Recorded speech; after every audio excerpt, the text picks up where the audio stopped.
Thursday morning. You know what that means. And he's on the microphone with Brian and Gene. The morning sickness show is where I want to be. Strumming my guitar, soft and gently. Where bacon rules all, and Bloody Marys are tall, and Pearl Street beers chase them all. I'm here to sing to you, tell you have a great day, and don't forget to come rock out with Tug Sunday. Rock Mornings with Brian and Gene. Hypothetical Thursday. We'll get to those questions just after 7. Office Cora, always a wild ride whenever we get her on the phone. Shouldn't be any different. That'll happen after 8 a.m. this morning. We'll find out what she's up to in the 715 this weekend, and I'm sure we'll be amazed at whatever story she has in regards to her living situation, her cat, her squishy socks, whatever she's got. We'll take it. Her glass is always like 7/8 full. Yeah. I don't think there could be more opposite people on this planet than me and Office Cora. So we'll see what she's doing. I'm sure she's busy. It's the weekend before the 4th of July, so there's a lot going on in every area. So the weather's great. We do both like to go to concerts and events music, and things like that. But everything else about Office Cora is very strange to me. Alien almost. So, yeah, we'll do that after 8. We'll get to, of course, our hypothetical questions. Bad news, happy music as well. Might have an all-timer in there today, Gene. An all-timer. Ooh. Yeah. Didn't get anything done yesterday. The shoulder is just, it's really put me out of commission this week. It is getting better. Like the pain level today is not as bad as it was on Monday. But my guy Chuck, who was going to come over yesterday and help finish this fire pit that I've been working on. You're holding off on that for right now? I sent him a message in the morning and I said, hey, look, dude, I'm like, I don't want to mess it up any worse than it already is. I'm just going to maybe... I agree with that. You can wait. Give it the rest of the week and we'll see what happens. Again, the pain level has gone down, but the pain is still there and it's just frustrating because it just is, it's like constant pain right there in my shoulder, and it's just not a good week for fire pit. Definitely not. Next week may not be a good week either because it's supposed to get back into the 90s. I turned my AC back on this morning. I got up and checked the thermostat in the house, and it was at 72, and I said, not anymore. It's not. Beautiful weather. 72 in the house is too warm. Outside, that's fine. I slept great last night. Well, so did I, but we have a window AC in the bedroom, so that does the job in the bedroom, but the rest of the house is just kind of swassy, and I'm not having it. It's supposed to get into the 80s this weekend, and then into the mid-90s by Monday. I saw that. It was going to warm up for the 4th of July. It is, yeah. All right, rockmornings.com if you want to get in touch with us, if you want to let us know what you're up to today, if you've got a project in your backyard you're trying to get finished, if you've got a shoulder that's injured. How's the tattoo? Is it scabbing up nicely or what? No, it's still under this plastic thing. I'm going to keep that on through the weekend because we're going to, with my family, and I don't want to get any lake water in it. Lake water? Where are you going? The cabin that we stayed at when we were seeing my mom, my brother's daughter's, I don't know. There's a family thing at Lake Wisconsin in Sauk City. Sounds like a plan. We'll get to Foo Fighters here in just a bit. If you've got something you want, rockmornings.com. Rock Mornings with Brian and Gene on your rock station. Deadly earthquakes in Venezuela. Massive twin earthquakes striking Venezuela yesterday, killing at least 32 people, injuring at least 700 others. Buildings collapsing across several states in the South American nation. In an update early this morning, the acting Venezuelan president warned that the death toll is expected to climb as rescuers continue to search through the rubble. The sitting acting president down there noted that initial figures do not include casualties from another coastal state in northern Venezuela that was also hit the hardest by those powerful earthquakes. Dozens of buildings have collapsed, and we are currently carrying out a very intense rescue effort to save as many lives as God allows us to save. They're just horrific. The first earthquake at about 6 o'clock local time, about 15 miles east-northeast of San Felipe in Venezuela, according to data from the U.S. Geological Survey. Initially reported as a magnitude 7.1, had a depth of about 12.5 miles. Epicenter was west of a town located on the country's Caribbean coast. Less than a minute later, the Geological Service reported a second major earthquake with a magnitude of 7.5. That happened 14 miles southeast of Umare, Venezuela. This earthquake was the first event in a doublet, magnitude 7.2 foreshock. That's crazy. Isn't that crazy? Followed just 39 seconds later by the 7.5 main shock. Yeah, not like the small ripple effects that usually happen afterwards. You're talking about two like massive right back to back. 164 at least killed, at least. Just got a text from my guy Heath, who said he saw it on the news a few minutes ago that there's over 164 dead and 950 plus injured. Obviously, that number is going to continue to go up as they find people. President Trump went on social media and said that the U.S. stands ready, willing, and able to help after those earthquakes rocked Venezuela yesterday. Speaking of getting rocked, you're on a plane and the pilot suffers a seizure. That's not good. Thankfully, there's a co-pilot. I was just going to say, there's always a backup. Air Canada flight, passengers on board had to help restrain the pilot, who experienced a medical emergency they say appeared to be a seizure for about 40 minutes. So this guy's having a seizure for over a half hour, and patients are trying to hold this guy down and keep him as calm as possible, I guess, while the co-pilot diverts and goes to a different airport. Aircraft suddenly swerved mid-flight, according to one passenger who talked to ABC News. This flight was on the way to Newark, New Jersey, or from Newark, New Jersey to Halifax, Nova Scotia, when the captain experienced a medical emergency. First officer took control and diverted the flight to Boston, landed safely. Captain taken to a hospital for medical treatment. Everybody on board is okay and no injuries and all that stuff, but one of the guys on board who was there with his wife and two sons said the ordeal began when the aircraft unexpectedly lurched. Said the moment the plane swerved, I knew something was wrong because it was not turbulence. It really felt like someone had jilted the controls, and then it happened over and over and over again. So, yeah, apparently this captain on this plane had a 40-minute-long seizure. Passengers on board trying to, again, restrain this guy and hopefully help save his life. But, that sounds awful. Meanwhile, that piece of trash New York Knicks fan who went viral for stealing the trash barrel after dumping out the contents all over the sidewalk and then got herself fired. Screw you! You're fired! Has now returned the trash can. So for all of this, you stole the trash can, which is a stupid memento to take in the first place. And then you don't even keep it, and you lose your job throughout the whole. And now she got fined by the city as well for bringing it back. Slapped with $175 in fines for the dirty deed. Sanitation Department of New York writing on Twitter, "Home sweet home. Welcome back. We missed you." The orange and blue trash can was stolen after an incredibly stupid fan. Recently fired JP Morgan Chase executive Angie Baez dumped the trash all over the sidewalk on Broadway and walked off with the trash can. What an idiot. Apparently, those absolute are like stupid-ass moron. Those got exactly what she deserves. About $170 Dumbass. is what those are. Well, and through all that, you took it because you wanted a memento of the parade or whatever. Just keep the trash barrel, right? They're going to fine you anyways. You already lost your job. You can get little mini ones, apparently. Like, you can buy little mini ones if you're interested. They have those for sale. But if you want to actually replace the cost of the big ones, it has a sign on it that says it's a $100 fine. Mm-hmm. No household trash, no business trash, $100 fine. She's got pictures of herself on the subway with the trash can. What an idiot. You dumbass. We've seen this before. I know the sort of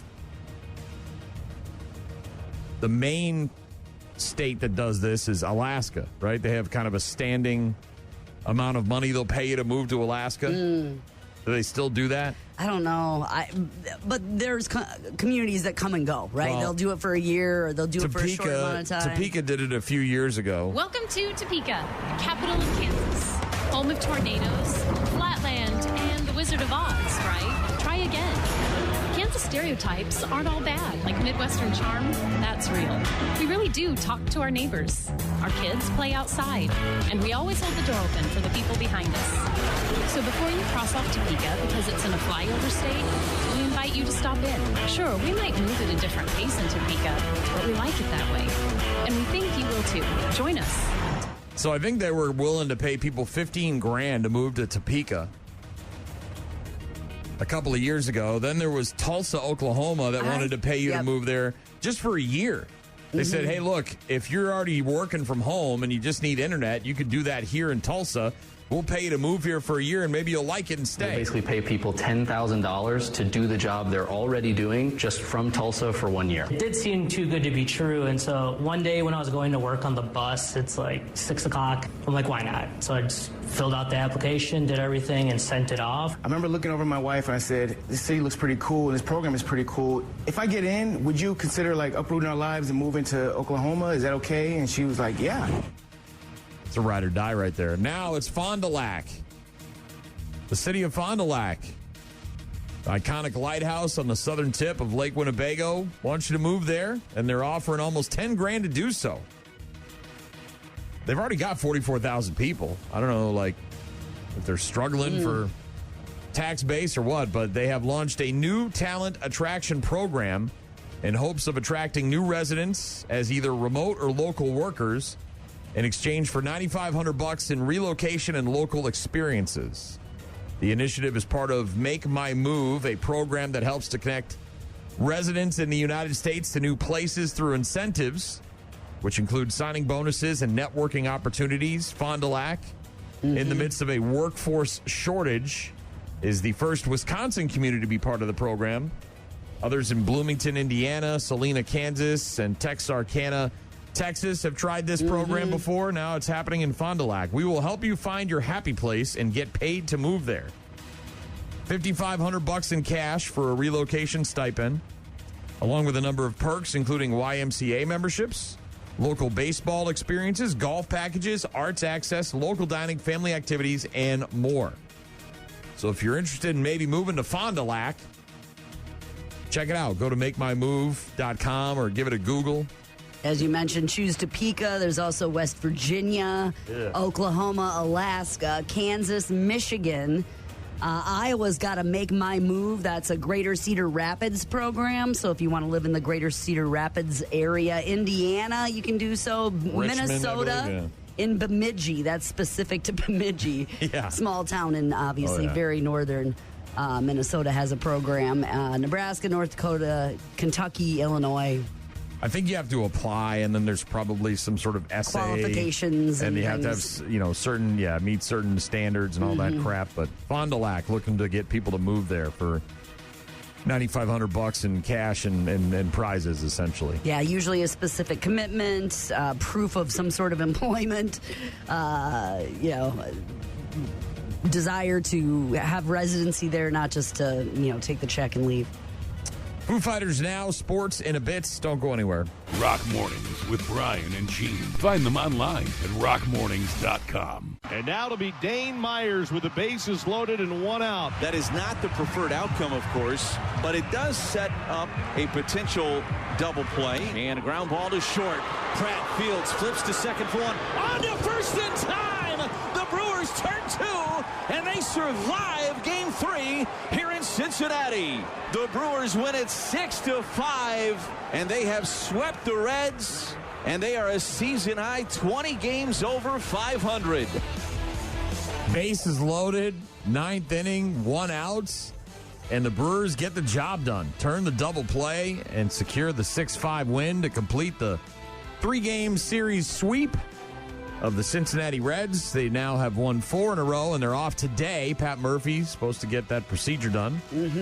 And then they're going to be at home against the Cubbies tomorrow, 6:45 first pitch, the first of 3 against Chicago. Team USA.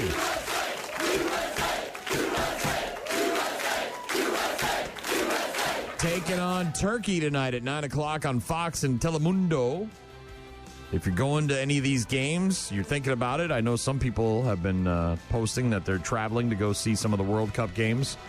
You might want to check into the food at the stadiums. In Miami, they've got the Fancy AF Tots. 3 fried hash browns topped with caviar, creme fraiche, and chives for the low price of $75. Holy I'm guessing they're more crap. like tater kegs as opposed to hash browns. Like bigger than yes, I mean like when a we potato think of pancake or almost. when we think of tots, we think of very small, sort of bite size. My guess is these are a little bigger. They have an empanada mundial in Miami as well. It's a massive 5-pound chicken and cheese empanada that'll set you back $40. Is it enough to feed the fam? I don't know. It's massive. It's 5 pounds of chicken and cheese. Yeah, I mean, so, if you can fill two a people family maybe for $40, that's. I mean, I've seen some eating challenges that are 5-pounders. So yeah, the Twinkie cheeseburger in L.A. So in between, a cheeseburger topped with a bacon wrapped jalapeno that's stuffed with brisket and cream cheese. Holy! So I don't think there's an actual Twinkie. It just uses the word Twinkie, but cheeseburger topped with a bacon-wrapped jalapeno that's stuffed with that sounds yummy. Brisket and cream cheese. That sounds delicious. They've got short rib poutine in Vancouver. Here's my guy in Vancouver eating short rib poutine. French fries loaded with gravy, pulled short rib, and cheese curds. Sounds delish. Simple but delicious. No price on those. Maple bacon smoke in Vancouver as well. Smoked sausage topped with bacon, onion jam, and maple syrup. And then don't forget, you got to wash it down with a beer. So make sure you bring your wallets, your credit cards. Sure. Make sure you take out a loan because beer is $20. In Mexico, by the way, the daily minimum wage is around $18, and the beers are $20. And we're talking about mass-produced, cold, delicious beverage. Cold, delicious, to wash your food down. light beer for $20 a can. Those are just some of the food items that you can take advantage of at the World Cup games. Different arenas, different venues throughout the country. Speaking of, and in not Canada, to be a downer or anything, but I was reading this morning about the Venezuelan soccer team as well as the Venezuelan baseball players. Waiting news on their family. Apparently, in one of the hardest hit areas where most of the buildings have collapsed, there was a luxury hotel there that was hosting staff and relatives of the soccer team. They were all so staying stay together and watch. Yes, family members and former players. The hotel is completely flattened. It has collapsed, and they're waiting news of their loved ones, many of who are feared dead. The IOC, International Olympic Committee, is going to pay more than $100 million to athletes, creating a fund for $10,000 grants for which athletes can apply for after competing at summer or winter games. The cash commitment from the IOC is it for training or anything? Came after growing calls in recent years to pay prize money at the Olympic Games. Well, a lot of these players and athletes we know have been doing the OnlyFans thing because they got to pay for their training and they got to pay for their travel and all this other stuff. So the IOC member and former NBA star Pau Gasol announced the project, which will first be open to nearly 2,900 athletes who competed at the 2026 Milan Cortina Winter Games. So these athletes that were just recently at the Olympic Games are going to be able to apply for these grants. Show me the money! Yeah. And last but not least, we don't talk much poker on this show, but when a player uses a butt plug as a card, what is he using it for? A card guard or whatever they call it, a card protector. We definitely got to talk about it.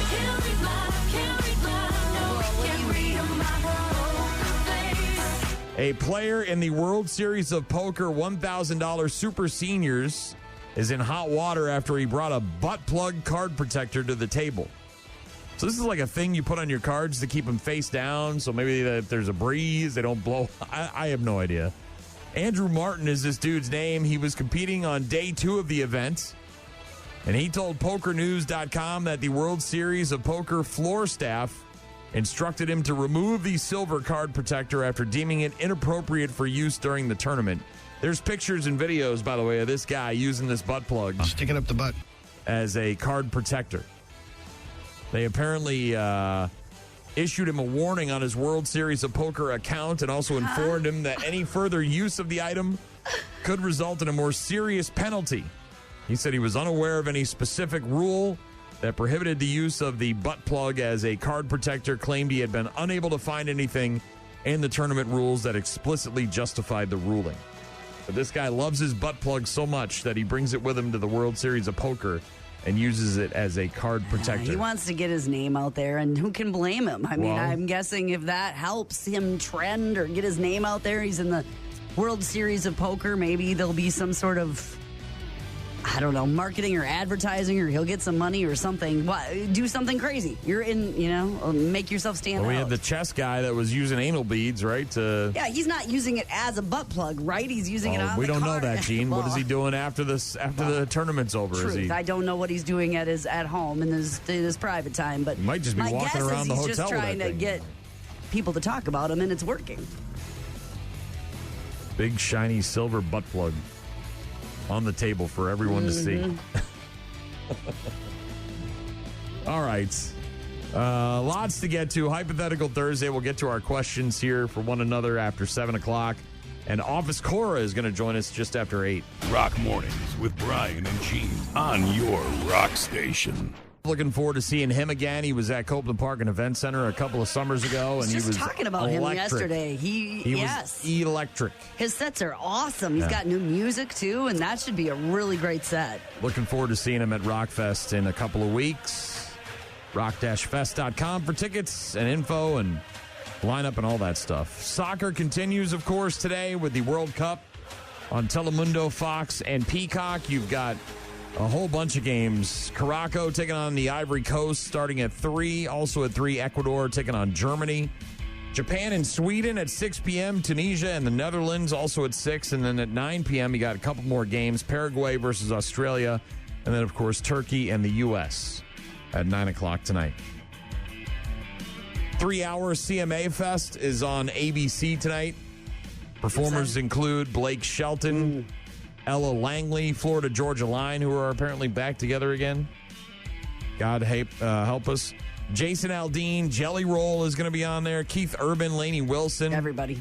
Tim McGraw, the band Perry, and Riley Green will be the hosts of the CMA Fest on ABC tonight. Season 5 premiere of The Bear on FX tonight. Say yes, chef. Yes, chef. Say yes, chef. I'm so tough. Yes, chef. I'm so tough. That'll be at 8 o'clock. And then you've also got the second season premiere of Avatar, The Last Airbender, over on Netflix. Jimmy Fallon is new. He's talking to Millie Bobby Brown. 11 on Stranger Things. Mm-hmm. Sam Worthington is going to be on with him, and so is a band called Somber. The other 2 late-night shows are repeats. Not quite sure if you heard, but the movie The Warriors, 1978, I think it was. Very famous cult classic. Come out to play. They're remaking it? No, they're not remaking it. They're turning it into a musical for Broadway. The guy from Hamilton, Lin-Manuel Miranda. Yes, he's going to take the reins of that. Apparently working on it, with another director. I think it's Aisa Davis. Warriors, a book, music and lyrics by Lin-Manuel Miranda. Begin previews at Broadway's theater on Broadway in March of next year. Based on the Paramount Pictures motion picture, The Warriors, and the book, The Warriors. The musical was licensed for the stage by Paramount Products and Experiences, will officially open in April of 2027. It'll be directed by someone named Jenny Coons, choreographed by Andy Blankenbuehler. New musical following a fictitious New York City gang from Coney Island to the Bronx and back when they were framed for murder of a respected gang leader. Can you dig it? Tickets go on sale, by the way, at warriorsmusical.com in October of this year. So if you're planning a trip to New York and you want to see a musical featuring the Warriors, it will be interesting to see what he does with it. He's obviously very talented, and that movie's kind of set up for it. I mean, it's got potential. You could see how it could be a musical. Well, yeah, you've got the gangs, obviously, in their unique costumes, right? Like the what is it, West Side Story, right? Where they're dancing and fighting each other and singing. And they're the big set pieces. Underdogs, and they're being accused. On the train, on the beach, all the things, yeah. Also, they're rebooting the Blair Witch, apparently. I just want to apologize to Mike's mom and Josh's mom and my mom. I am so sorry. Yeah, they made a bunch of sequels, which were all awful and pointless, and now they're rebooting it, which is another awful, pointless thing to do. The Blair Witch was one of one. It was fine the way it was. It happened in a perfect, time frame in terms of the internet and how the marketing was done properly. It just doesn't. I don't know if it's. Yeah, it was on the big screen 10 years ago with the third film, which was titled Blair Witch. And now reports are that Lionsgate intends to bring a new vision that will reintroduce this horror classic for a new generation. The problem is that there wasn't really a witch, right? In the movie, you never see her. I mean, stuff happens, but... so you have no bad guy to bring across the movies. Well, unless you change it all. I mean, you could totally change how that was done. But the whole concept of the found footage where you didn't really know if it was a movie or not, right? Low That's budget, black and one. white, shaky, found footage. The three students, did they disappear? Is it really People true? thought it was real. People legitimately, and I vividly remember watching a special on TV that they produced to make it look like the movie was a real story. Yeah, it was genius. It was one of the most commercially successful indie films of all time. I mean, it was made for almost nothing. A micro budget, and then it made millions globally at the box office. The new Blair Witch movie, which is supposed to come out in September of 2027, will be directed by a guy named Dylan Clark, who has gained a lot of followers on his YouTube channel, much like the Backrooms guy. So we'll see what happens here, but a reboot, if you will, of the Blair Witch is apparently on the way. Yeah, I mean, they did that already, and that didn't really do very well when they did Blair Witch kind of 2. But now we'll see. The second one, the Book of Shadows was terrible. So bad. And a very interesting study was recently conducted, and it's not really all that surprising when you kind of think about it. Okay. Our entire universe, our entire world has kind of changed drastically in the last 60 years.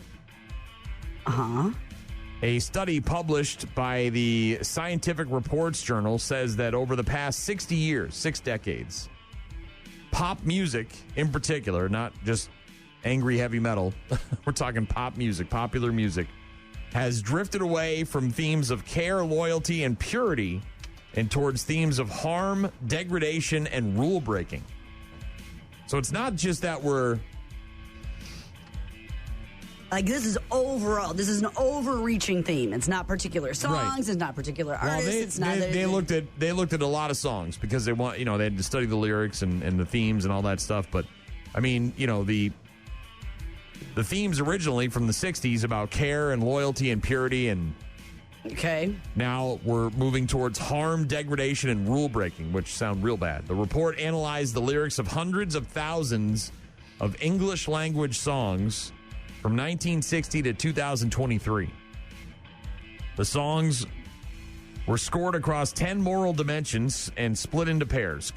Care versus harm. Okay. Fairness versus cheating. Loyalty versus betrayal. Authority versus subversion. And purity versus degradation.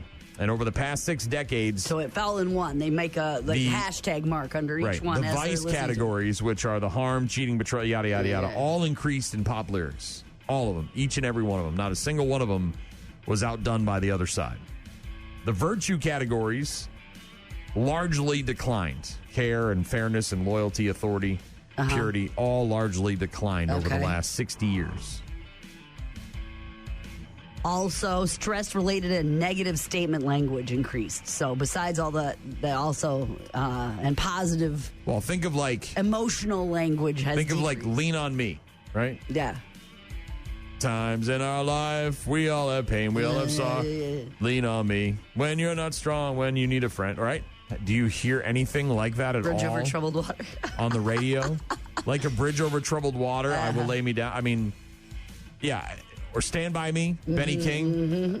You know, you think about these songs, even the doo-wop stuff, right? With the guys and won't you be my girlfriend? And we're going to go out to the moon. And look, that's all. That's what they had to do because. Well, it was more simple and bubblegum and all of that. I mean, look at the world, as you just whips mentioned. Whips and chains excite me. And come get some of this wet ass, you know what?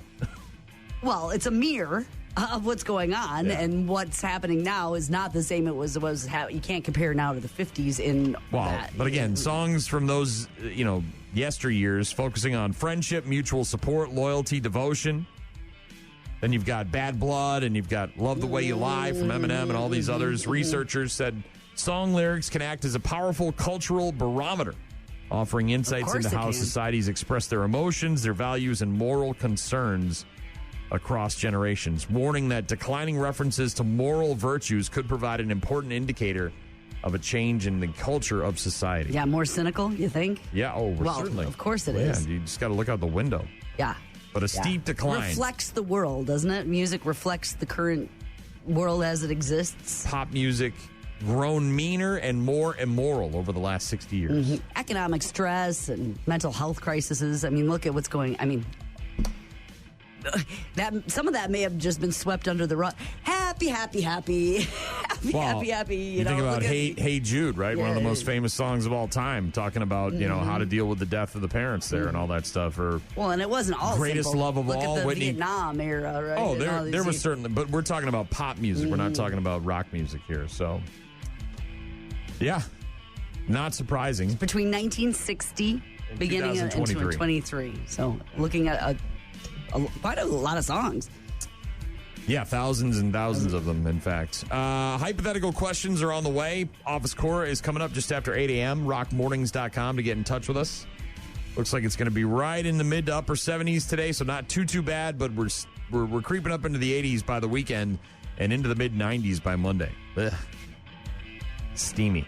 Rock Mornings with Brian and Gene. Find them online at rockmornings.com. Just got an email from Mark. Wants to hear some Static X this morning.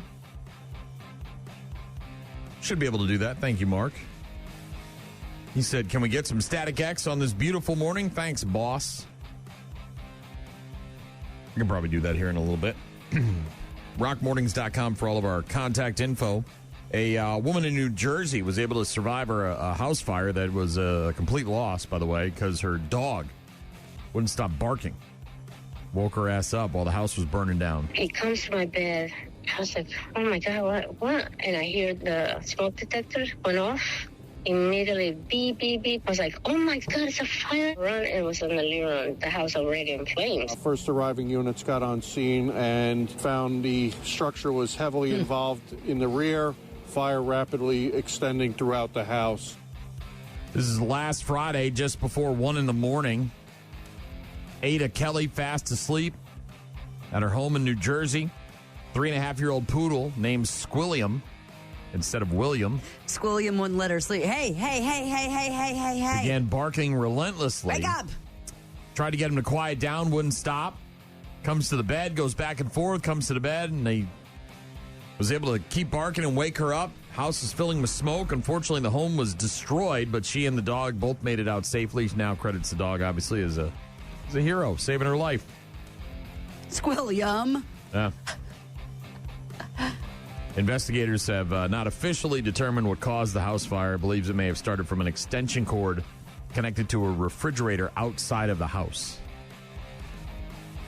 That sounds like a potential fire hazard is what that sounds like. Yeah. I know it's annoying when the dog wakes up in the middle of the night and you're like, come on, man. It happens every night in my bed because Remy, the boxer, along with Fenway, love to be under the covers. So what we have is we have 2 blankets along with a top sheet. So they go under their blanket? So Remy goes underneath the top blanket, but above the second blanket. Mm-hmm. And she starts way down at the foot of the bed. And then by the time we get done watching an episode of Married with Children, she has scooched and moved and rolled over and gotten closer and closer to the top. And then somewhere in the middle of the night, she ends up out from under the covers because it's too hot. And then she wakes me up because she wants to go back under the covers, and she hasn't figured out how to. She needs a little assistance. She needs me to. So every single night, without fail, several times a night, I get woken up with and my only duty is to hold up the blanket so she can get back under for whatever. Princess. Oh yeah. Meanwhile, my wife will get up and go in another room with Fenway, and I'm sure it's the same situation. And you know how it is. Well, maybe you don't, but with little dogs. They're little, and so you're like, oh, they don't take up that much space. And then you sleep with them in a bed, and you're like, oh, they take up all the space. Bed management. Yeah. We were lucky with Maggie, because Maggie wanted no part of being on the bed. So she just wanted to be on the floor on her bed. Right next to it. Right next to it, left alone, all to her own devices, which was great. The problem is that when she would get up in the middle of the night and poop or pee on the floor because she had an accident, you didn't know about it until you woke up. Like, if the dog gets up and gets out of the bed, I'm awake and I know and I'm aware. But yeah, it was an issue. A guy in England named Mark Dexter just found his wallet that he lost more than 30 years ago. I knew you were going to come with some decades-long story. He wallet, said it felt like opening up a time capsule. Like in between a seat or a wall in a car? Someone found it buried in an overgrown land, whatever that means. So, like...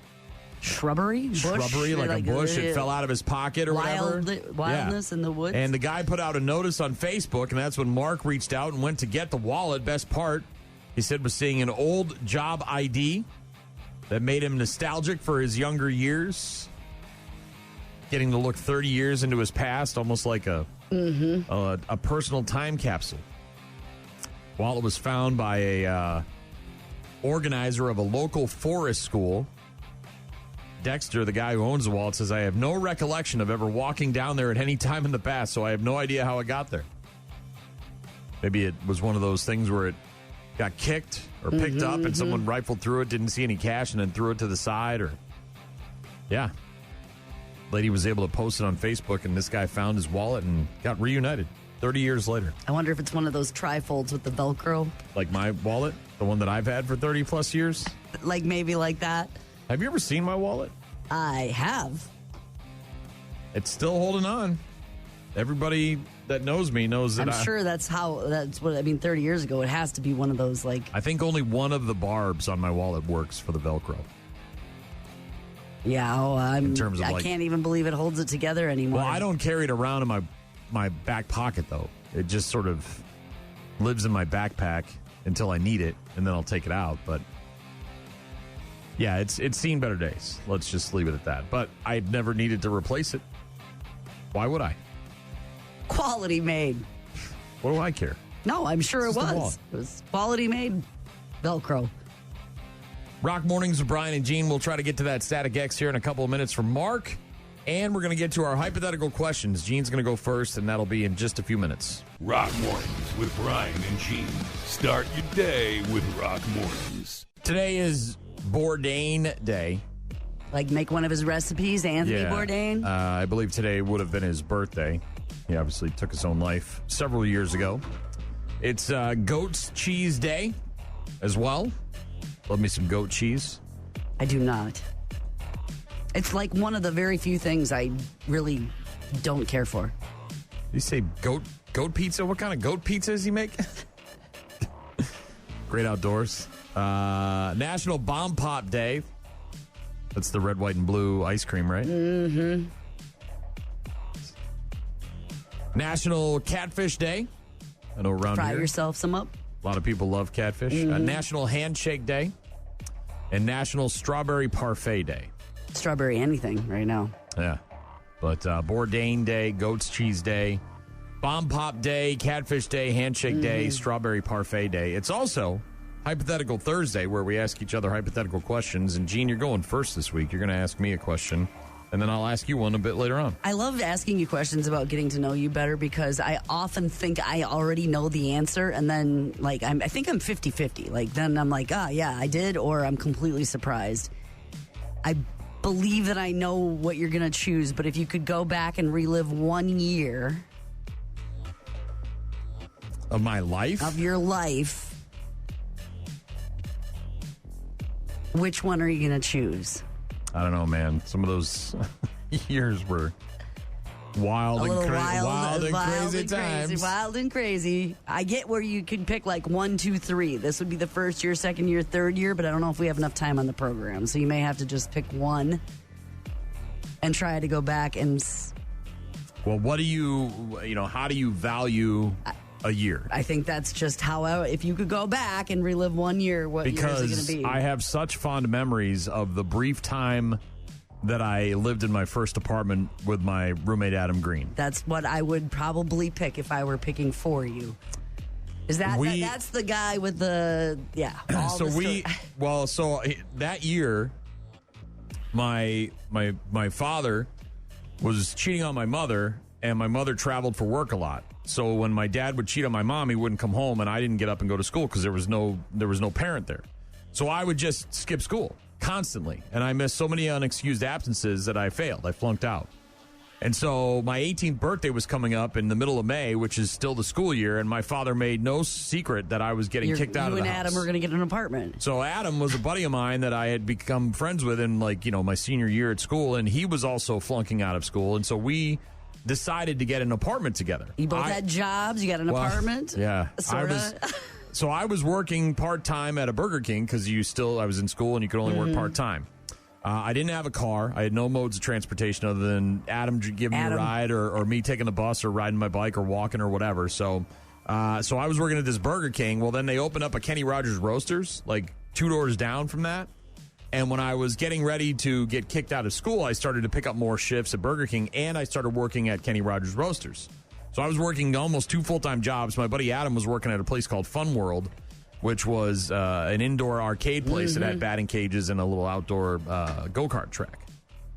So we got this apartment. It was $400 a month, and it was a 4-bedroom apartment at the time. For 2 of you. For 2 of us, and we had no furniture whatsoever. Absolutely no furniture. I think we each had beds. A futon maybe or something? We didn't have a futon. We didn't have a couch. We had he had gotten a table from his dad, like a kitchen table, and a couple of chairs, and that was literally all we had. And then he brought along 2 cats that he had.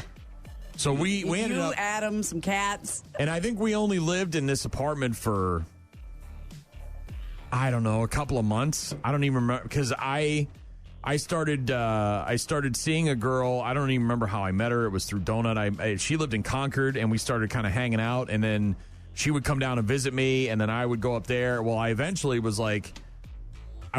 Adam wanted to move home and live with his dad and go back to high school, and I didn't really have that option, so I didn't know what the hell I was going to do. So I ended up moving to Concord and living with this girl for a little while. Do you think it was even a season, like the summer? No, like it was a couple of months. Well, it would have been like June to maybe, because that fall was when I started working at the movie theater or what was the next fall that I was working at the theater when The Lion King came out. So it would have been. Yeah, it was only a few months. But I honestly, as wild and crazy as those times were and as much fun as I don't know if that'd be the year. I don't know. Because, again, I have very fond memories, but I don't know if that was the best year of my life. The memories feel great, but do you really want to go back to just a table and Adam and some cats? Well, then I look at it and I say, okay, 2004, the Red Sox won the World Series, and the curse came to an end, and that meant so much. You were here. And I was living here. And... even though I wasn't necessarily living where I wanted to be, it was a lifelong thing finally happened for me, something that I cared deeply about. So that's another year. And there's a whole bunch of other ones in between. I mean, that I've had good times. So I don't know if I could pick that. It's hard. Well, and the girlfriend thing in Concord, that ended real bad. There was which they all so did. So you're not picking that. Which, whatever. And then I moved in with some guys that I worked with at the movie theater, and we had a blast. And that part was great. Oh my God, we had the dividers in the freezer for our frozen stuff. Like, don't touch Curtis's stuff, and yeah, and there was obviously the nights at the movie theater and all the crazy wild stuff we used to do. There was a year when I was probably 19, 20, and it was shortly after I had moved to Concord, and I was still living there, but I moved in with a bunch. We had like 7 of us living in a 2-bedroom apartment. You went completely opposite from you and Adam. Adam had 2 in a 4-bedroom to 7 in a 4-bedroom. It was a bunch of guys that I became friends with, They were all like buddies already, and then they kind of invited me into their group. And we all hung out and drank beers and got into trouble. And we stole, that was the Christmas decorations that we stole that one year. There was those guys. And a guy named Josh and his girlfriend lived in the bedroom downstairs because there were a couple. I think I remember these stories. And me and my buddy Chad, we were the only two that were really gainfully employed. I was working at the movie theater full-time and also at a gas station part-time. And he was working full-time as like a shift manager at a McDonald's. So not only was he able to help pay the bills, but he brought home a ton of food at night, and we were just housing all this free McDonald's. And I don't know if we even lived together for a year, but we had another guy named James and another guy named Dan that were living on couches in the living room. And that was just that was also a year of wildness that you could go back and live again. That was probably, 96 maybe, 95, 96, somewhere around there. Bunch of dudes living in an apartment. It was crazy, man. It was crazy. And then Chad and I ended up getting a place for a little while, and his girlfriend, and they would bang all the time, all over the apartment, everywhere. You were 19, 20 years old. Oh, my God. I can't imagine living that way right now. Yeah, that's why. Would you go back to that? No. Well, at the time, he didn't. He didn't care in the world. It didn't matter. Didn't matter. So, yeah, somewhere in that, 95, 96, 97, somewhere around there. And then eventually seeing shows? Were you seeing shows? Not Concerts? as much. Yeah. Not as much as after I went back and I graduated high school, and then I got to college and was doing radio and stuff. So, I mean, we were still going. We went and saw when Metallica would come around, we'd go see them and whatnot, but not as many. Certainly not as many. So yeah, I would say somewhere in that mid 90s range. Is that when you got your wallet? No, I got that in high school. I was only 16 when I got that. All right. What about you? Do you have a... There was there's two of them probably. One of them is the year that I lived in, it was a couple years, but I lived in Madison with a couple roommates when I was going to school for being in communications and working the weekends in radio, and I was just 21, and so I was going out with my girlfriend, ladies' night at the bar where you could drink for free on Wednesday nights, and going to tons of shows, saw so much Motley Crue in that era of my life, followed them around for a little bit on the Dr. Feelgood tour, and just it was just it was wild free. And crazy times? Yeah, it was lots of house parties and neighborhoods, a lot of that. That was the snowstorm where it snowed so much in Madison they canceled everything, and we went bar to bar to bar to bar, and then sledding down the hill, and it was zero. A lot of responsibilities because you're in that 2021 and you're living on your own, but not nearly the responsibilities that come with actually being a grown up, but you don't realize it. Yeah. That year, or probably the year that Ella was born, when all three of the kids were real small, I'd relive that one in a heartbeat. Hypothetical Thursday.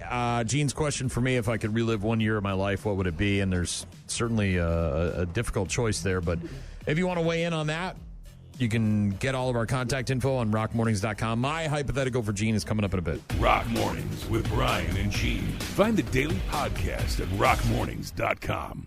That is not the preferred outcome, of course, but it does set up a potential double play. And a ground ball to short.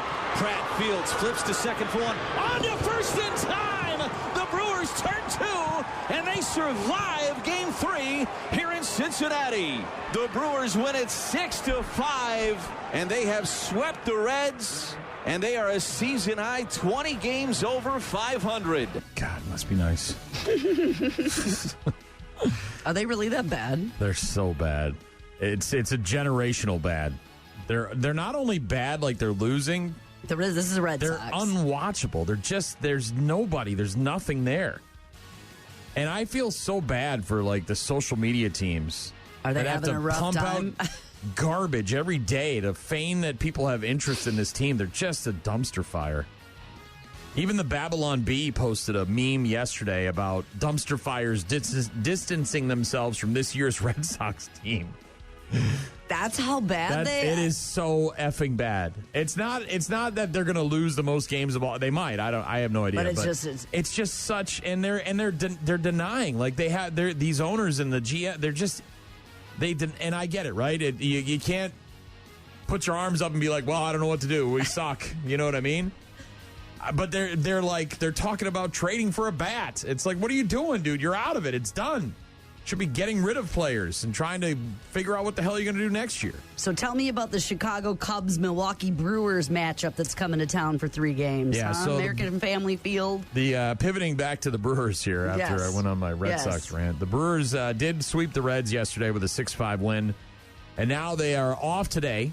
Pat Murphy getting that hip procedure, I think it is, today. Shouldn't miss any time, he said.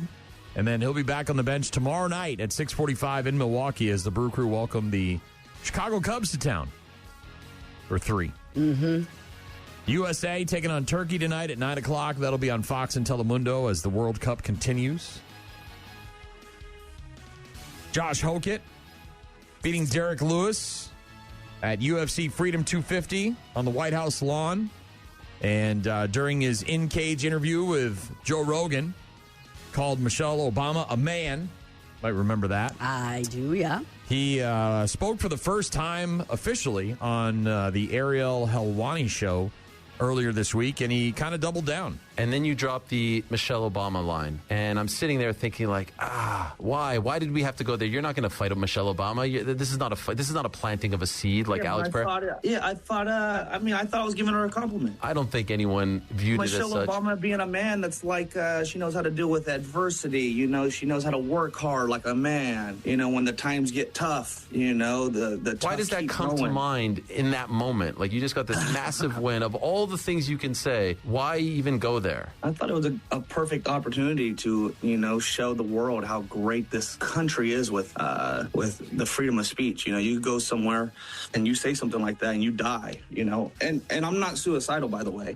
You know, I'm in good spirits. I'm a little under the weather right now, but other than that, I'm good. And so in other parts of the world, you say something like that and you're not here to speak to Ariel Helwani, you know.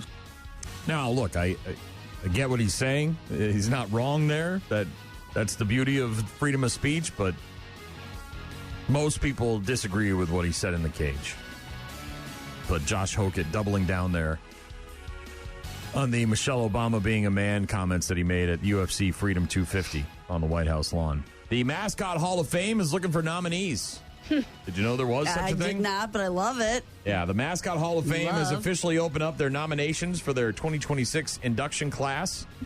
Fans across the country invited to make their voices heard, whether your nominee plays in a packed NFL stadium or roams the sidelines of a college football game. All right. Or has been part of a minor league ballpark for decades. Are we putting the sausages in? It's their time to shine. Nominations are now open at mascothall-of-fame.com. You can nominate your favorite mascot through July 1st. So you only got a couple more days if you want to do that. And Bucky Badger? Yeah. And the Miami Marlins. I'm sure you've seen the video. Everybody saw the video. I don't think I have. Bark at the park. The dog eating the dog. No. Really? This is right up your alley. It is. They had a dog night at the ballpark, and a couple was seen feeding their I think it's a Shiba Inu, one of these dogs, these Japanese dogs, right? The fluffy looking ones, feeding their dog a hot dog while another dog, a row behind them, stares longingly at this dog in front of him. He's not pleased, very jealous. Not getting the dog. The Miami Marlins had a Bark at the Park event. Think hot dogs, but think four-legged fans. Lots of hot dogs indeed were devoured. Take a look. The pup on the right, if you look up there in the shadowy right, he's just not pleased, watching with pure envy as another dog devours a Frank. Now, with that face, this video has over 16 million views on Twitter or X. Major League Baseball posting with the caption, "It's tough seeing others live out your dream." Well, dreams can really come true. Check out this reward poster from the Marlins. Find this dog, because the Marlins want to treat him to a dream day at Lone Depot Park where he can taste his own hot dog. Now, the owner just needs to step up and say, "This is my dog, and this is what you get." Okay. Oh, nice. Please give that other dog something, please. I love the wanted poster. They're looking to track down the dog. It appears that they may have found him. A guy named David Silvera posted on Twitter, "This is my brother's dog, at Peter M. Silvera. The dog's name is apparently Jonah. Jonah apparently lives in Massachusetts with his family by way of Aruba. He's a rescue." Oh, I like it even more. Hi, I'm Jonah, and I'm a crazy kunuku from Aruba. Cunucu. Was really behaving himself while he was sitting there. I was found in a box at the dump with my 3 brothers and rescued by the New Life for Paws Foundation. Eventually, I made it to Massachusetts, but I couldn't stand the cold. Now I'm thriving in Florida and excited to share my journey with the world. So apparently, Jonah got introduced to his forever family, the Severas, from Attleboro 5 years ago before he moved to Florida. And then they brought Jonah to the ball game. And for whatever reason, I'm sure Jonah had a hot dog while he was there as well, but he was very interested in the dog in front of him. Wow. But he did well keeping to himself. Yeah. You know what I mean? He was just sitting there with a very disappointed look on his face as opposed to like going after it or trying to get the hot dog or. So the Miami Marlins are looking to give this guy the very good manners. This doggo the best day ever, and I'm sure they'll figure out something and we'll keep track of that because I'm hoping Jonah has a hell of a good time eating dogs and sniffing butts and doing whatever it is he wants to do at the ballpark. Yes, the man of the hour. Hypothetical Thursday will continue with my question for Gene. We'll get to that in just a few minutes. Rock Mornings with Brian and Gene. Weekdays, 6 to 9. Hypothetical Thursday on Rock Mornings with Brian and Gene. We got a text from T-Stet about your question. Not a full year, but a span from February of 03 to August of 03. Wow, this is very specific. Yeah, it was a very good time, that 6 months. What happened? I look at my life more from where I was because I moved around a lot after I got out of my parents' house, and I did a lot of things. So was it this apartment or this community? Which friends was I living with? I understand that. T-Stet worked on a dairy farm milking cows, paid $50 per session, morning and evening, in cash. Also had a fresh pot of coffee in the morning at 4:30, and Monday morning they would have a carton of cigarettes for me. That's hella awesome, dude. Lived at home still, no bills other than gas and insurance, between $300 to $500 in cash and no taxes. Weekends off because the farmer did the weekend duties. It was good times. Also, T-Stet includes apologies for the lengthy text. I love it. Yeah, I love that too. So it was a very lucrative 6-month period for T-Stet. That's what he's saying. Well, he's saying, I also look back to when I used to smoke and drink Mountain Dew, and I loved it. At the time, it was like what we all did. We smoked Marbs and when we were thinking about the time period, there's also, I see, if we talk about certain, maybe not full years, but when Mike and I first moved here, so we were super poor. I was telling you, we lived in the really not good neighborhood in Rockford, and he had gone back to school because we were both like, one of us should probably have a real job. And he had graduated.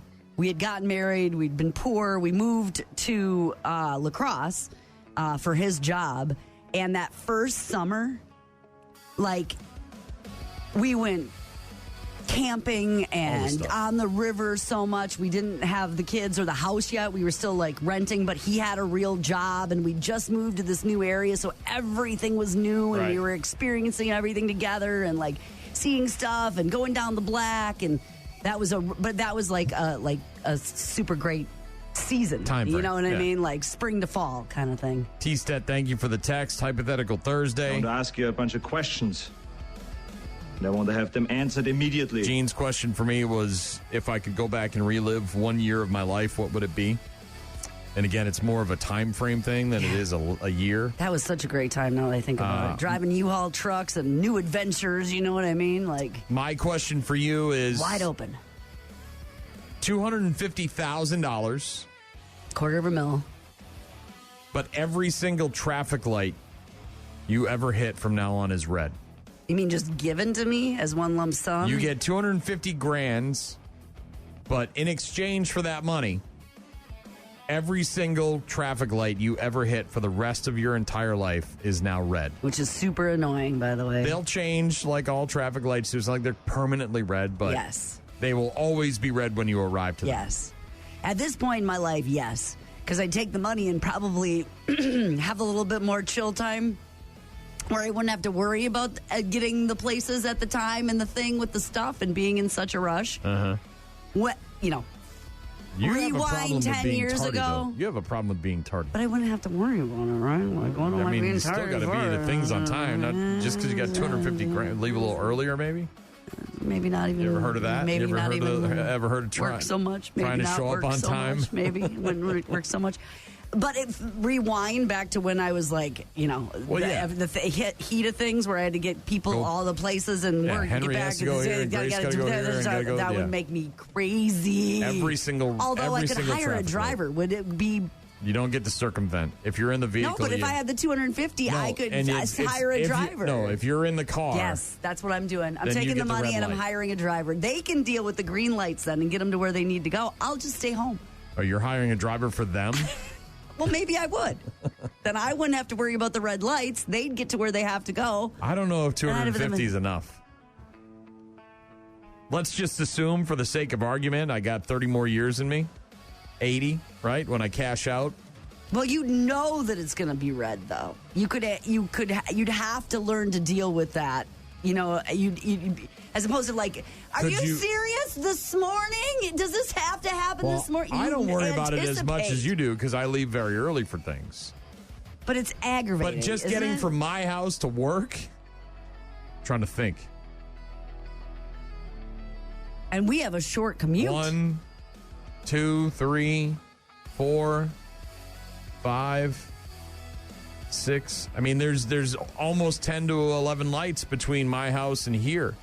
And every single trip that I make every single day, twice a day. I'd also be able to come. Yeah, I'd take it. Because I'd know it's coming, so it would be less aggravating because I'd have to figure out a new route. And you'd have to reroute around lights all the time. You'd have a new way to get everywhere. You know what I mean? Well, that didn't you couldn't involve plan out all of that. You'd maybe have not to, all of them, but think about trying to take a road trip. Though I could do a roundabout. If you were just, if you were trying to go from here to your cabin that you're going to. I mean, how many red lights are you going to hit? I have no idea. It will slow me down. But you'll miss out on all that extra time. You're taking the cash. I am. I don't know if 250 is enough.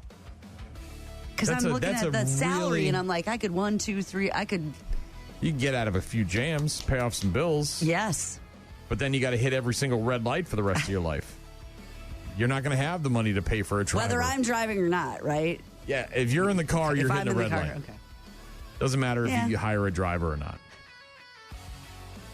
I'm taking it. Or if you're in the car with Mike or Henry. Mm-hmm. The girls, it would make them crazy. But they just have to, I'd have to explain to them that this is part of life now. Oh, God. What kind of drivers are your kids, by the way? They're good drivers. All right.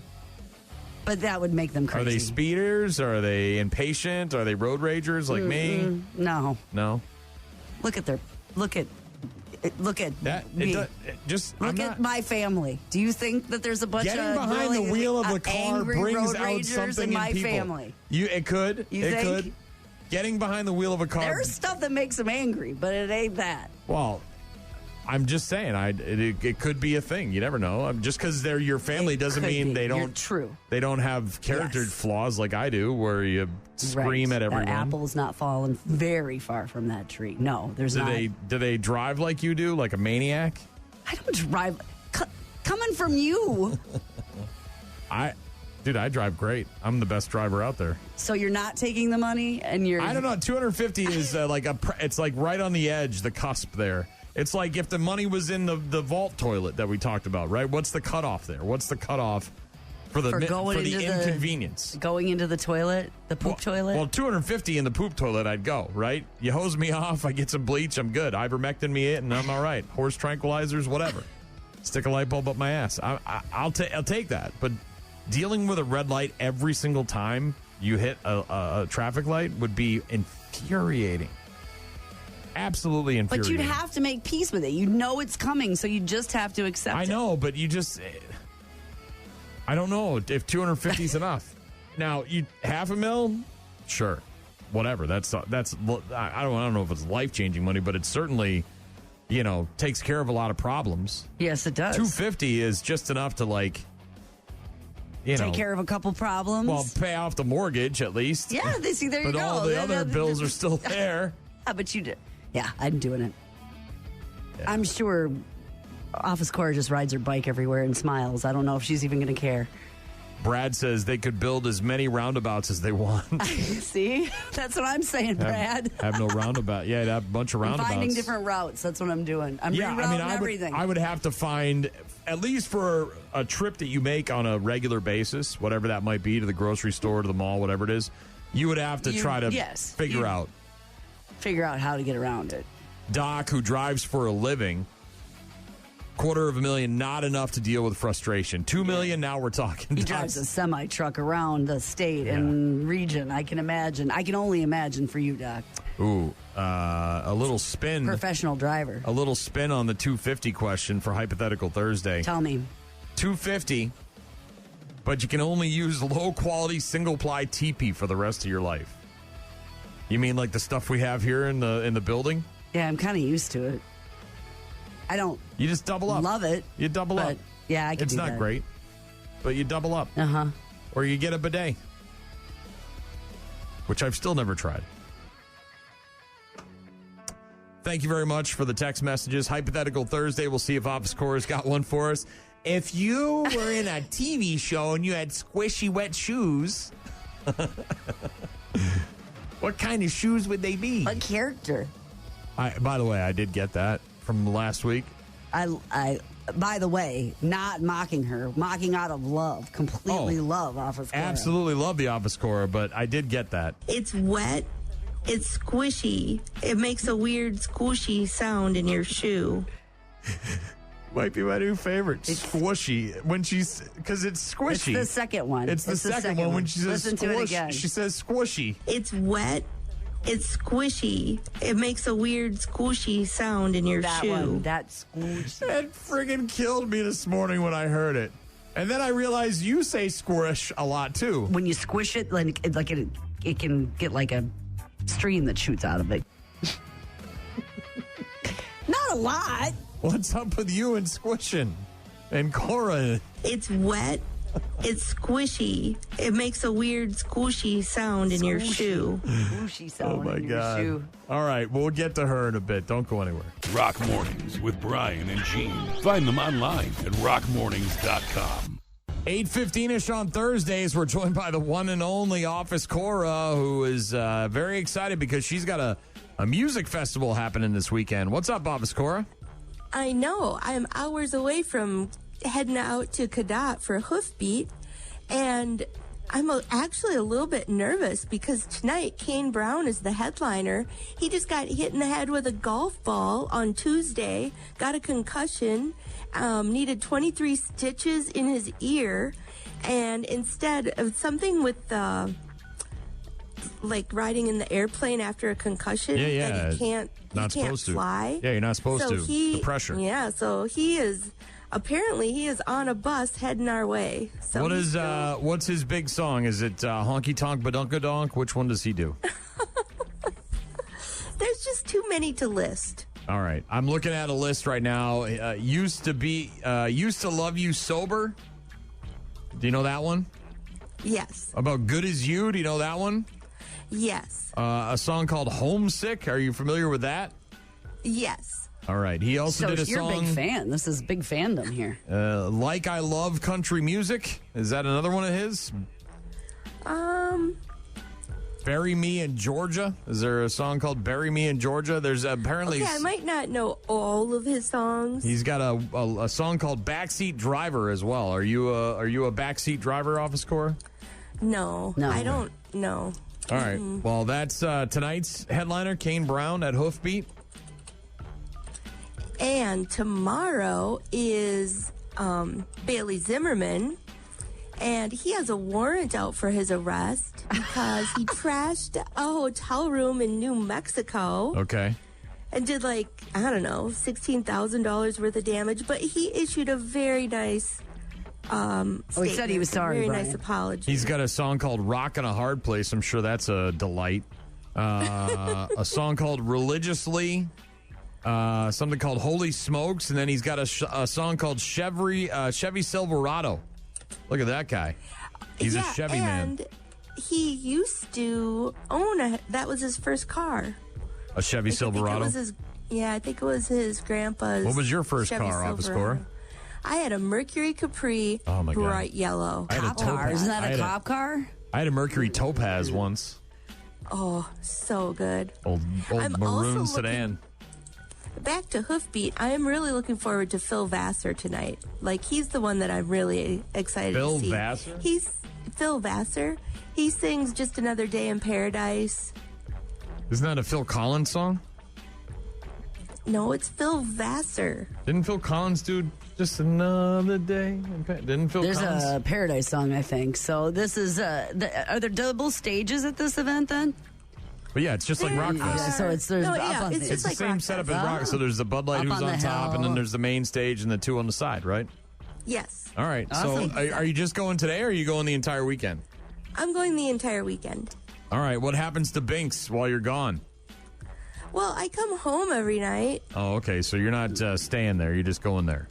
or one of my roommates. Oh, I got a new roommate. Her name is Mary. All right. What does Mary I come do? home from work yesterday. Here we go. She's lounging in the living room with Binks on her lap. I was like a little jealous. She just moved in. They're already bonding. And Binks is already choosing her over you? I'm not liking it, but Did the Chinese spy color come in yet? you know, it hasn't. I don't know about the Chinese mailing system because this seems to be taking a while to arrive. Well, it has to get through customs, and I'm sure they're going to open it up and investigate to make sure it's not some sort of terror thing. I haven't even received a tracking number, so Yeah, I'm not I don't know about that. That might be lost money. Well, if people aren't going to Hoofbeat, what is going on in the 715 this weekend if they want to get out and do something? Well, the Blue Ox Music Festival is also going on, and one of my favorites, Charlie Crockett, is going to be there, and that's where many of my coworkers will be hanging out there as Blue well. Ox, okay. Yes, the Blue Ox, and there's something called Murals in Menominee featuring the Wall Dogs, and my dad is a part of this. It's like an artist creative exhibit where they're painting all these murals Okay. in Menominee. That's why they call it Murals in Menominee? Yes. Seems- Very clever name. Office Cora, I got a couple of messages about you. One from Jared. Oh, no. Jared says, does Office Cora drive a convertible Volkswagen with a big sunflower on the back of it? Because that's what I'm envisioning listening to on the radio right now, is that you're in a big Volkswagen or top-down cabriolet with a sunflower. Dream car. Or one of those vases with the flowers on the dashboard. Oh, yeah, the live flowers the and new the punch buggies. Yeah. do you have one of those? One of Cora? the dancing flowers? No, the live ones with the vase where you can put the arrangement on your dashboard. Do you have one of those? No. What car do you drive now? It is a cherry red Ford Edge. Okay. Low pro tires, Pirellis. It's pretty sweet. All right.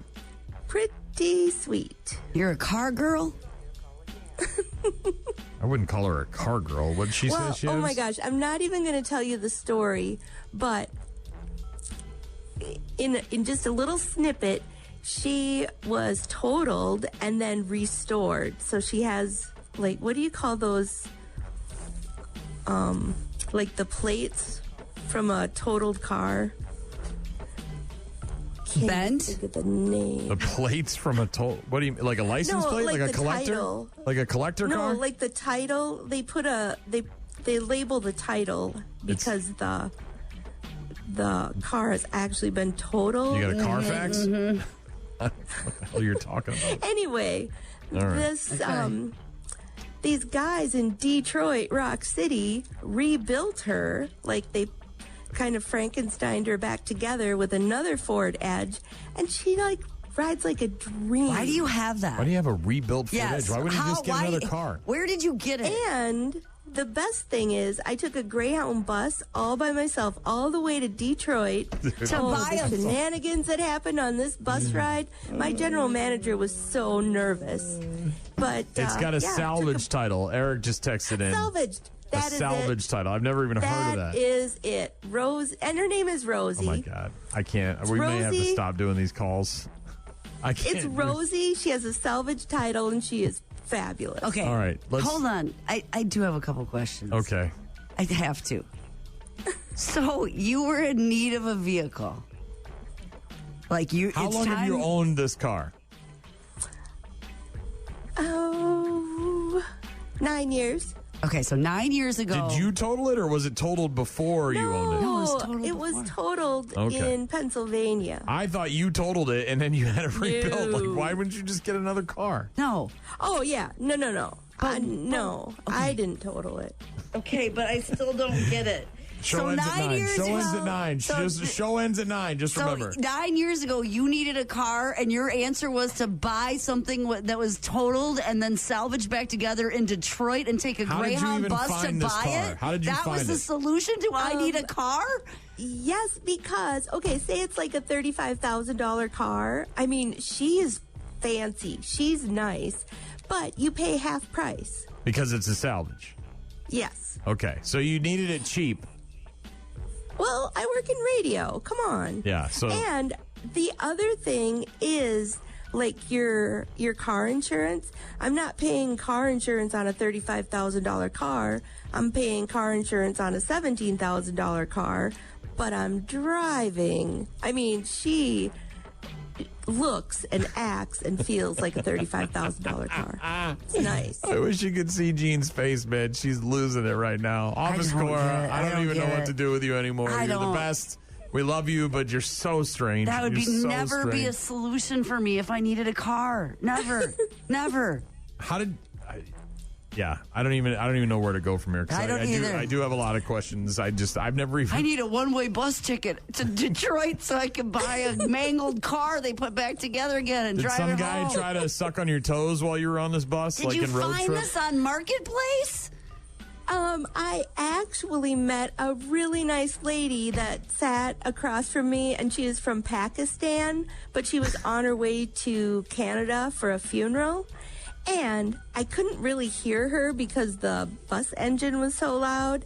And so she was talking to me, and I said, yeah, it's really hot in here. Because that's what I thought we were talking about was the vent, the air conditioning wasn't on yet. Okay. Because we weren't on the road yet. And it turns out she was trying to hold my hand to do some ritual praying and blessing, and she wanted me included. How sweet was that? And instead, ooh, it's hot in here. Like I'm some kind of devil girl or something. Poor lady. It felt so bad. All right, Office Cora. That might be... I'm full to the brim now with Office Cora for this morning. I've had enough for the week. I don't even understand. And I'm good to go. I've got enough for the rest of the week. I'm all right now. Well, you should come on. Nothing with you is straightforward. It just isn't. Like, to get from point A to point B is 27 steps to X. Yeah, I can't even. Okay. Enjoy Hoofbeat. Thank you. Office Cora, always a pleasure. Have a good weekend. We'll talk to you next Thursday in advance of the big holiday weekend, all right? Yes. One and only Office Cora. Yeah, it's a big one. It is a big one. That Hoofbeat's a big one. Salvage title. Thanks to Chris and Seth and T-Stat and Eric and Hammy and everybody else who texted in about I never even heard of salvage title. Just getting all the juice. I suppose if you're buying salvage cars, you know about salvage titles. I never knew about that. Office Cora, one of one. All day, whenever I wanted. Yeah. What can you say about her, Gene? Sitting next to strangers on a bus and praying and satanic rituals or whatever the hell she's doing. It's anonymous, it's fast, and it's free. Strange people moving in and out of her house, hairless cat. Those two big ones. How far are you riding to get a car? I'm not going from Eau Claire to Detroit to get a salvage. On a Greyhound bus? For a Ford Escape? What was it, a Ford Edge? It better be like a Vet or something, or a Porsche. It's better than some stupid-ass Ford Edge. I can't decide if I want top or bottom. Oh, my God. How did you even find it? That's what I wanted to know, but we never got there. Had to be online. He would hold it out to my mouth. I would say a couple words, and then he'd pull it back. Yeah, they do that sometimes, Office Cora. Well, I didn't measure it, Brian. What's inside her? Dick's insider. Right, thank you. The one and only Office Cora, people. I don't know what else to say. Maybe I've been just waiting for something really huge. If you're going to Hoofbeat, I guess look for her. Look for her. She's hard to miss, Office Cora. Someone will be scratching her back. It's wet. It's squishy. It makes a weird squishy sound in your shoe. That's my new favorite. Bad News, Happy Music is next. Rock Mornings with Brian and Gene. More from Brian and Gene is coming up. Can I have everyone's attention? There's news. After 40 years, they still can't find Jimmy Hoffa. That's what I'm talking about. There's good news. My family is making a grant to eliminate their student loans. And then there's bad news. I have some bad news. All the crazy happening all over the world, including Florida. Florida man bites dog to establish dominance. All right, y'all ready? Every weekday morning at about 8:35, Brian and Gene hook your ass up. It's bad news. Bad news. With happy music. Happy, happy, happy. Brought to you by Dahl Toyota. Here we go. Let's get right to it. We got a whole bunch of these this morning, including what could be perhaps an all-timer. This guy, hashtag Florida man, 40-year-old Cedric Booker, arrested last week. 13 felony charges, mostly drug offenses, after a police investigation. Police using an undercover informant to buy cocaine from Cedric on 3 occasions in recent months. Cops sent the SWAT team to his house. And when he was served a search warrant, he confirmed he was a very successful dealer who, quote, sells drugs to various people all throughout the city. I'm here to tell you about drugs and alcohol and why they're bad, okay? Does he have business cards? This guy, the cops searched his place. They found about $2,500 in cash, along with cocaine, heroin, marijuana, amphetamines, a firearm, and ammunition. I'm good at my job. His girlfriend was also there, but she claimed to have no idea that he was a drug dealer. Yeah, right. 40-year-old Cedric Booker of Florida, probably going to be doing some hard time. This guy, normally when you hear about a Waffle House, it's because somebody went there late night and got into it got turned up. Into a fisticuffs with somebody. That's what we're saying. This is not that. An 84-year-old man in hashtag Florida is suing Waffle House because last year he says he saw an ad for their limited edition strawberry shortcake waffles in the window. As he was walking by, admiring the ad for the strawberry shortcake waffles, he tripped and fell over an abnormally high curb, smacking face first into the pavement. Edward is his name, and he didn't just jump back up and laugh it off because he's 84 years old. Apparently, he was in rough shape and needed to be hospitalized. He's going to be okay, but his lawyer says he suffered some severe and permanent injuries, including a torn rotator cuff. This guy went down hard. The lawsuit accusing Waffle House of increasing the risk of harm by putting delicious menu items in the window. Are you serious? Beyond ordinary conditions by prioritizing marketing and visual appeal over pedestrian safety. Oh, come on. You stupid old coot. You're not going to win this. They're looking for about $300,000, by the way, in this lawsuit. A Waffle House spokesperson did not comment, but their lawyer said they're denying blame because the premises are maintained in a reasonably safe condition, neglected to use reasonable care to protect himself, raised curb, open and obvious, not hidden or any of that stuff. I was just going to say, now, if it's like some sort of sidewalk issue, you know how it heaves and sometimes there can be a big lip on the sidewalk and you could trip on that without seeing, that's a problem. A regular curb, not a problem. Delicious waffles in the window, also not a problem. Yeah, dude. That's on you, bro. Maybe you shouldn't have waffles on the brain all the time. Uneven sidewalk, though, you know, where it does this and then you get that tripping factor. We had a grenadier go down in a parade, broke his wrist the other day because there's potholes in these parades. You got to be careful. I'm not blaming the guy. I'm just saying, like, you can't sue Waffle House, dude. But delicious strawberry, although those do sound kind of good if you think about it. Now, if strawberry shortcake waffles. If they had a couple of naked women out front that were rubbing each other with waffles, all right, maybe you got a case there, but it's just a regular-ass advertisement in the window, bro. That's on you. You ever seen the movie The Stuff from the 80s? Goo, it's like a yogurt that comes up from the ground and people eat it and then they turn into crazy weird and their heads explode and stuff. This is kind of like that. Maybe you don't want to eat the orange liquid that's coming out of the ground. Well, there's this groundwater that's seeping up and turning the street this horrible shade of orange. It's turning everyone's property orange. It's turning their homes orange. It's turning their cars orange. And it's also a safety hazard because it's very slick. There's been a few incidents because it's so slick. There was like a garbage truck where it just like completely like slid. There's been a couple cyclists who have like fallen. And most recently there was a lady who actually like fell back and hit her head. I don't know if that lady was trying to say the word like as many times as she did, much like the meow game. But she won. Mysterious orange liquid oozing through a wealthy Southern California neighborhood of Encino. These people obviously don't want to have the orange liquid seeping through their neighborhood. That. Not new, however. It's been happening for years. Officials say it's normal. It's iron-rich groundwater naturally emerging in an area that lacks adequate storm drain infrastructure. But if you look at pictures, it definitely seems like it could be a problem. Like, you may not believe what they're telling you about the iron. Yeah.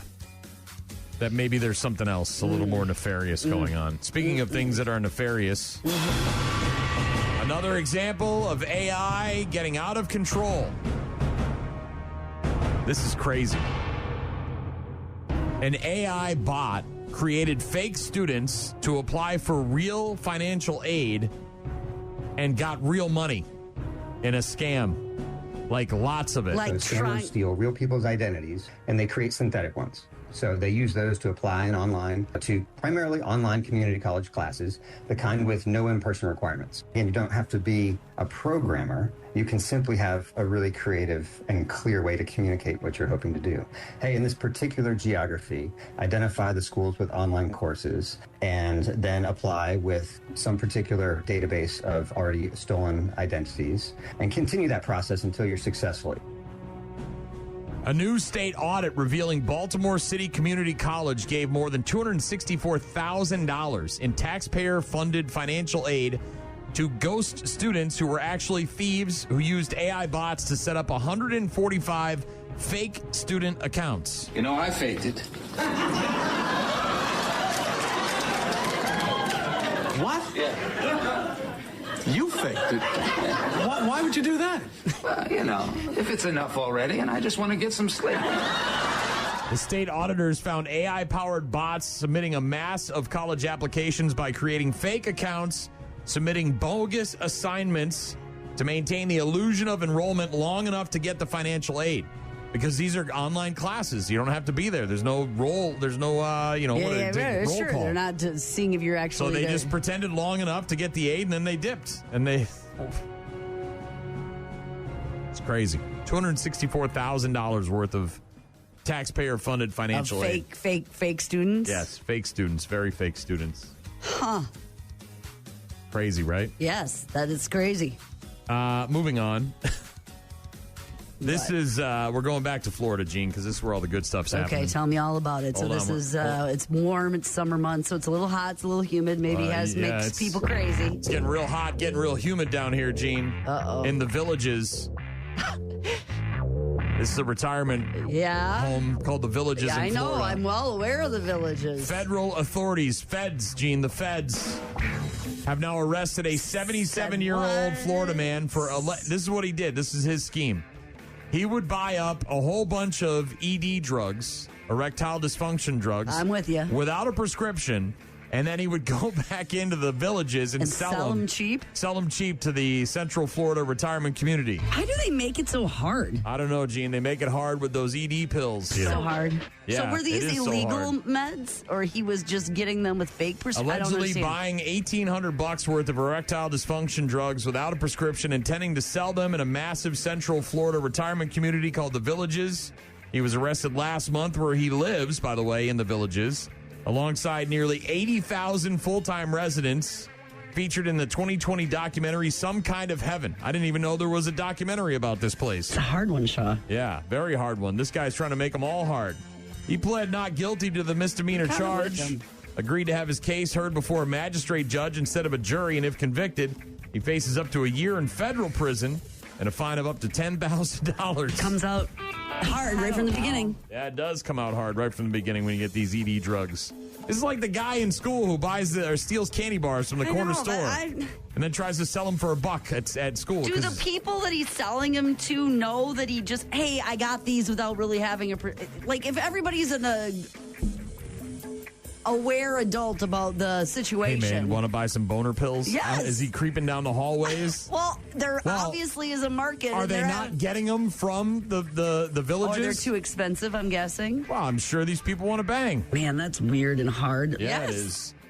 Prosecutors allege that this guy received more than $1,800 worth of erectile dysfunction drugs. And $1,800 doesn't seem like that much, does it? That had been shipped through interstate commerce. The drugs were misbranded because the man obtained them without a valid prescription, which is where the problem is. It's so hard for me. So if he didn't have his own prescription to get the drugs, so he was using a fake prescription to get them. But was he getting them like... Villages, by the way, no stranger to stories about the sex lives of their residents. Rumors about swingers, public sex, and high rates of STDs have now swirled for decades. And this guy's adding fuel to that fire with his illegal boner pills. It was harder than I thought it would be. Thank you, Shaw. Appreciate that. So hard. It's so hard for me. Boy, Christy really likes it hard. Oh, my God. This guy just... Well, there is definitely a market then for illicit enhancement pills to your neighbors and friends. What do we say in radio, right? Meet your people where they are, right? That's what he was doing. He was bringing the power to the people, Gene. He was making sure they were fully stocked. And he ain't getting rich. $1,800? What's that? Well, no. He was buying them for $1,800 here. That was the amount of drugs he had, but then he's reselling them and making a profit. Last but not least, bad news, happy music. I think I might be okay with that. Back to Florida. It's just an all-Florida edition of Bad News, Happy Music. A woman is now facing multiple felony charges after authorities said an arrest for shoplifting led to her kicking a Miami police officer and then to a corrections officer finding a crack pipe in her vagina.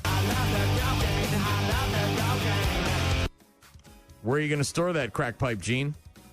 The only place I know how. Got to smuggle it into prison and put it right up in here. Makes her angry. An officer near a Target was flagged down about a theft on Saturday afternoon. Police say they found a shopping cart with several items stolen from a nearby Bath and Body Works. Identified Christina Teresa Renee as a suspect. Arrest report states she also had a baggie of cocaine powder and that the officers tried to put her in the cruiser. She then kicked the Miami officer in the knee. Cocaine is a hell of a drug. It is a hell of a drug, Gene. Authorities say that while being booked and searched at the correctional center, body scanner images showed she had what appeared to be contraband inside her vaginal area. Say, baby, put down that pipe and get my pipe up. Yeah. Oh, man. This lady trying to sneak one in. Stealing some in her lady body bits. spray from Bath and Body Works. What do you get at Bath and what do you steal from Bath and Body Works? Like some a candles, lotion some set? lotions, a lotion spray set, maybe some sort of. Alternatively listed in arrest reports as either homeless or residing in Miami Beach or Miami's Little Haiti neighborhood. She now faces charges of retail theft with a prior conviction, battery on a law enforcement officer, cocaine possession, and introducing a controlled substance into a jail facility. He gets to stay on the box. Yeah, that jail officer was. He was very aware of what was going on with that box.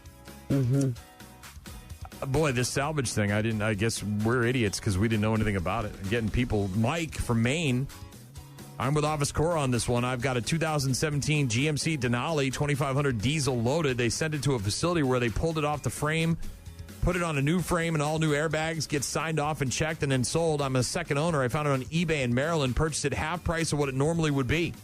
And you can't even tell that it was in a wreck.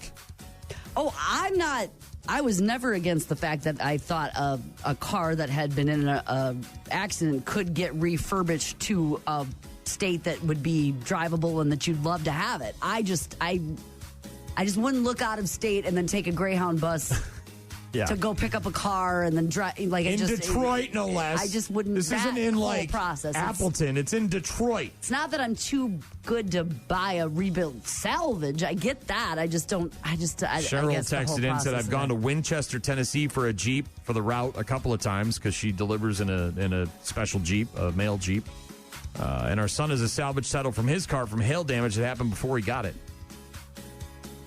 Ray said the same thing. A friend of mine had to total their car due to hail damage. The car is still in good shape, but they can no longer get full coverage on it.